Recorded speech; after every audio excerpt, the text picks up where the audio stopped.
এই একটা জায়গা যেখানে ১ মাস না গেলে মনে হয় ১ বছর যায়নি। হ্যালো সবাইকে, আমি রাসমণি। আমার নতুন একটি ভিডিওতে তোমাদের অনেক অনেক ওয়েলকাম। দিনটা ছিল শনিবার।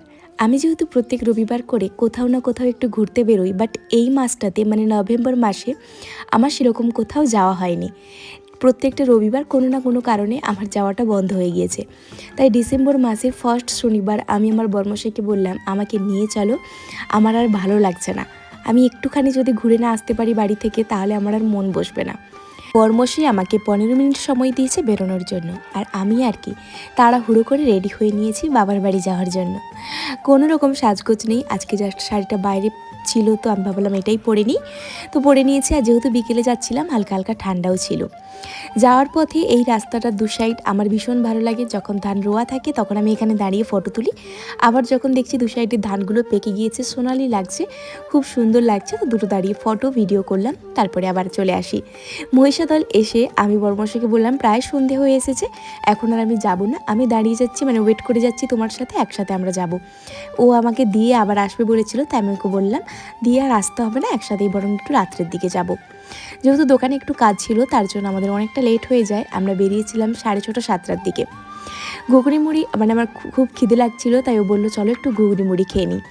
তো ঘুগনি মুড়ি খেয়ে বাবার বাড়িতে যেহেতু যাচ্ছি, মা জানে না যে আমরা যাচ্ছি বলে, বাবার বাড়িতে যেহেতু নিরামিষ খাওয়া হয়, মা আমিষ খায়, বাট সব সবজি তরকারি নিরামিষ হয়, আমিষ হলে মাছ টাছ যা হয় সেটা লাস্টে হয়।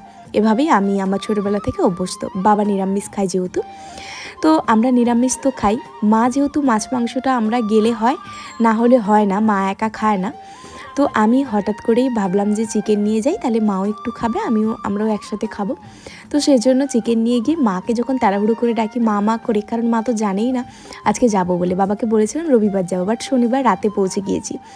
তো মা আর একজন ঠাকুমা বাবা সবাই মিলে টিভি দেখছিল। তো মা তো খুব হাসছে, বলছে না জানিয়ে চলে এসেছিস, আর আমার ওই মুহূর্তটা বেশ ভালো লাগছিল। তো তারপরে আর কি চিকেন রান্নার জন্য আমি এখানে সমস্ত কিছু শুরু করে দিয়েছি। বাবার বাড়িতে গেলে রান্নাবান্না টুকটাকটা আমাদেরকে করতে হয়, প্রায় সমস্ত কাজটা আমাদেরকেই করতে হয়। ওই যতটুকু পারি করে দিই মাকে, কারণ আগে তো সেরকম কিছু করতাম না, বাট এখন বাবা মা একা থাকে, তাই ভীষণ মন খারাপ লাগে যে আগে কিছু করিনি, আর এখন শ্বশুর বাড়িতে এসে সমস্ত কিছুটা করছি। আর মার কাছে গেলে এখনও মা সব কিছু করে দেয়, তবুও চেষ্টা করি যতটা পারি মাকে হেল্প করার।